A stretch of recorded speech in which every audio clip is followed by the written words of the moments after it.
Only in that person who possesses intense dispassion and an earnest longing for liberation do calmness, self-control and other virtues truly become meaningful and fruitful.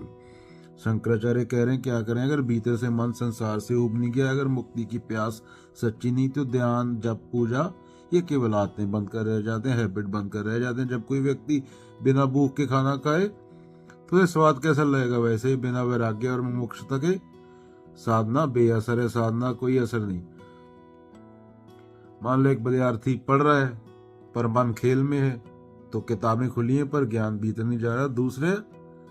दूसरा विद्यार्थी है वह जल रहा है सीखने की प्यास से, वह जो भी पढ़ता है अंदर तक उतर जाता है। वैराग्य वही आंतरिक जलन है। जो सेकंड जो स्टूडेंट है जो पढ़ रहा है उसके अंदर प्यास है, पढ़ने की प्रेम है, तो वो चीज अंदर तक उतर जाती है। जब प्यास हो अंदर, जब प्रेम हो पढ़ाई से, ऐसे नहीं कि नौकरी के लिए पढ़ना है या किसी और चीज के लिए पढ़ना है, बस पढ़ना है। तो वैराग्य क्या है? आंतरिक जलन है जो साधना को जीवित बनाती है। शंकराचार्य कहते हैं ये गुण तभी फल देते हैं जब मन वास्तव में थक चुका होता है। संसार की भटकन इच्छाओं, भय और आशाओं से सब कुछ ट्राई कर लिया होता है पर शांति नहीं मिलती। जब मन को साफ दिखने लगे कि यह चीजें फालतू है, यह मुझे तृप्त नहीं कर सकती, तभी भीतर एक ज्वाला उठती है मुक्ति की।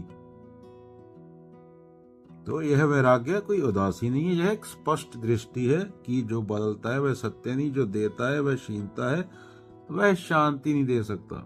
जो चीज सदा बदलती रहती है, धन नाम प्रसिद्धि, उसे सच्चा सुख नहीं कहा जा सकता। जब ये जान लेता है बंदा, यही वैराग्य है। जब भीतर गहरी इच्छा हो कि मुझे सच जानना है, उसी को मुमुक्षुता बोला गया है।